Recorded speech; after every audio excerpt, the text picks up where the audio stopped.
They do have, some of the books, of course, have added information in the back, which sometimes I have looked up, usually referring to other books of a related topic. So the key thing that I like to keep in mind is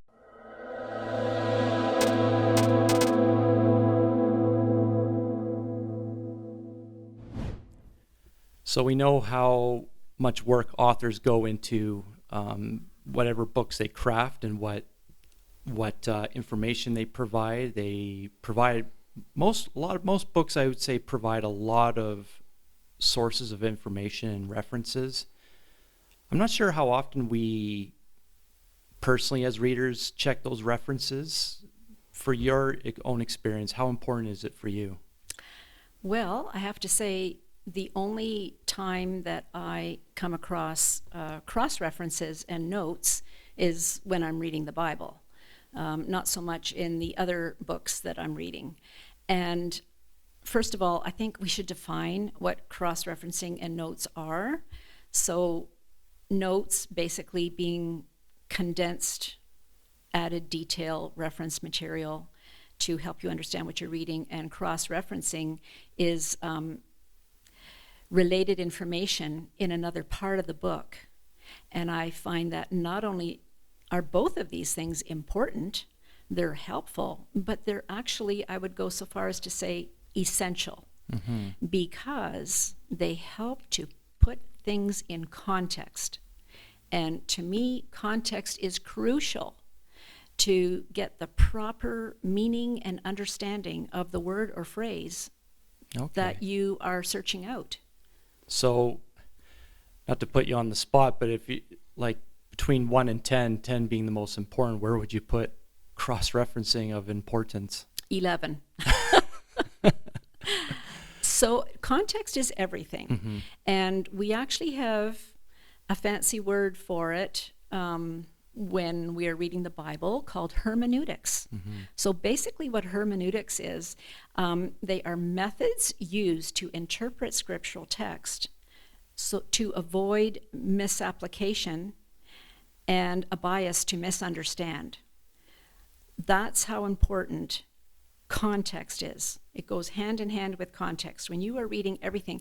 And the reason I say that is I have come across many people in conversation that are totally confused when they read the Bible, either by what they think are inaccuracies, inconsistencies, controversies, and a number of other things that just give them a misconception about what they have read in the Bible, and it is mostly because they've taken phrases or words out of context.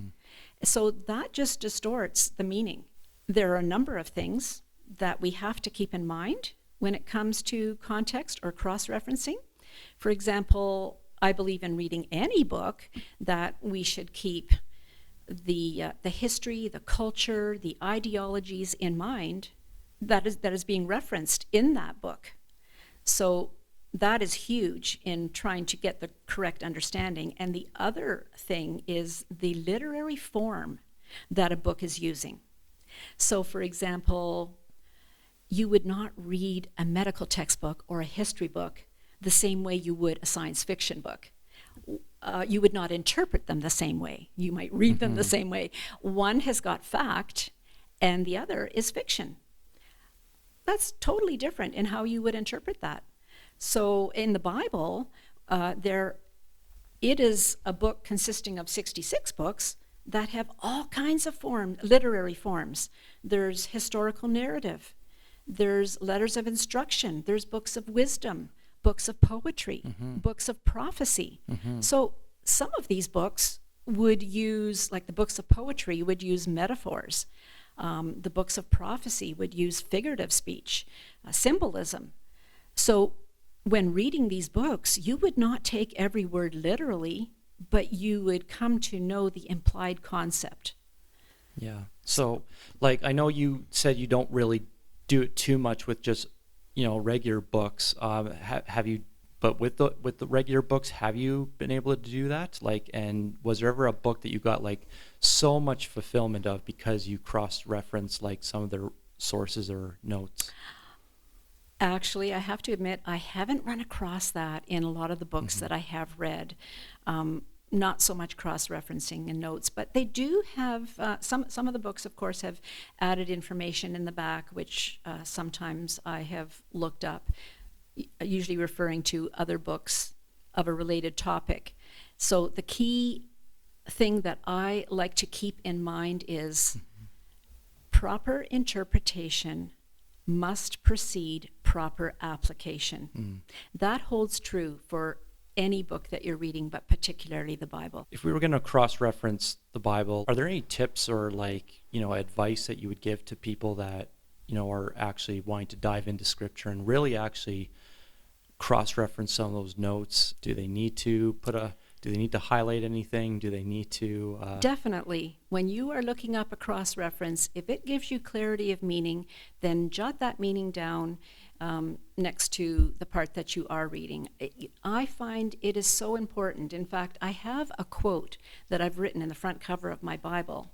It's an old one. It's by Miles Cloverdale, who was the translator of the first English Bible in the 15th century. So his language is a little antiquated, but this is what I have written. His quote is, "Mark not only what is spoken or written, but of whom and to whom, with what words, at what time, where, to what intent, with what circumstances, considering what goeth before and what followeth after." So that's context in a nutshell. That is so important that I've made a point of putting that quote right in the front of my Bible. So he's telling people to be completely specific of everything. Because it's so easy to misunderstand and gather a misconception of something. So we want to be able to understand what we are reading with the utmost clarity.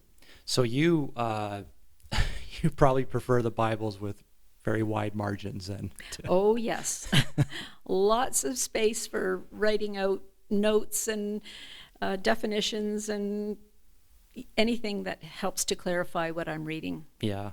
Well, and I know the Bible is definitely extremely important to do that. I would totally agree with you on that. I think what's great now with actual books now with their notes is to think now that instead of go to this library and get this book, it's go on this link and check out this article or check out this YouTube video. Like that's what they're putting in now, and it's You're right. It's easier than ever now. So much easier. Yeah. So there's no excuse. Yeah, absolutely.